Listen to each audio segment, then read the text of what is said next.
l'Azerbaïdjan se retrouve une nouvelle fois au centre d'un scandale international confirmant la thèse bien connue, là où il y a conflit, sang et agression, on discerne immanquablement la trace de Bakou.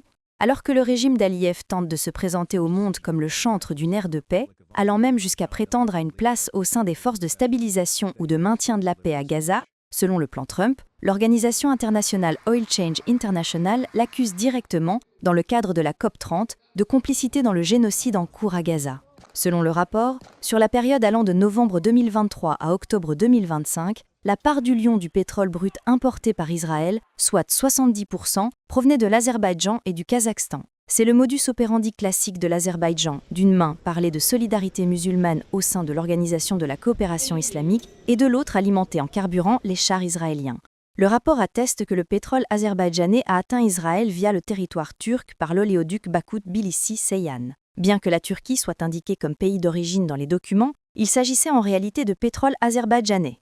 Le pétrole kazakh, quant à lui, a été acheminé en Russie via le pipeline du consortium du gazoduc de la Caspienne, d'où il a été expédié vers Israël via les ports de la mer Noire. Bien que les livraisons aient été documentées comme étant russes, 55 des 56 cargaisons étaient en réalité du pétrole brut kazakh. Parmi les fournisseurs de pétrole raffiné à Israël, la Russie, la Grèce et les États-Unis occupent les premières places. D'ailleurs, les États-Unis sont l'unique fournisseur de carburant réacteur JP8 destiné aux avions militaires.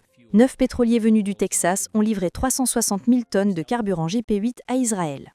Les pays qui ont fourni du carburant à Israël durant la période indiquée l'ont fait en pleine conscience des atrocités commises par Israël. Les fonds générés par ce pétrole du génocide ne sont naturellement pas dirigés vers le bien-être de la population azerbaïdjanaise, mais vers le financement de nouveaux projets agressifs. Le ministre azerbaïdjanais, Saïl Babaev, affirmant déclarer au Parlement que pour le budget 2026, les dépenses militaires restent la priorité. Les chiffres sont éloquents. 8,7 milliards de manats, soit plus de 5,1 milliards de dollars, ont été alloués aux dépenses militaires et de sécurité, ce qui représente 21% des dépenses budgétaires. C'est 319 millions de manats, soit environ 188 millions de dollars de plus que l'année en cours. C'est un signal clair que l'Azerbaïdjan, en tant qu'agresseur régional, ne compte pas s'arrêter.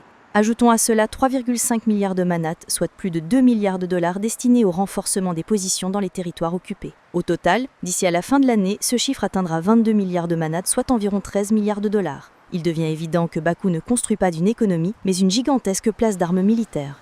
La politique agressive et duplice de Bakou ne pouvait rester sans conséquences sur les relations régionales. La chute brutale des échanges commerciaux avec l'Iran en est la preuve flagrante. Au cours des 7 premiers mois de l'année, les exportations de l'Azerbaïdjan vers l'Iran ont chuté de 65% en valeur, en record. Cela démontre qu'en devenant l'appendice de la politique israélienne dans la région, Bakou perd la confiance même de son voisinage immédiat. Monica Eroyan, Repun Media.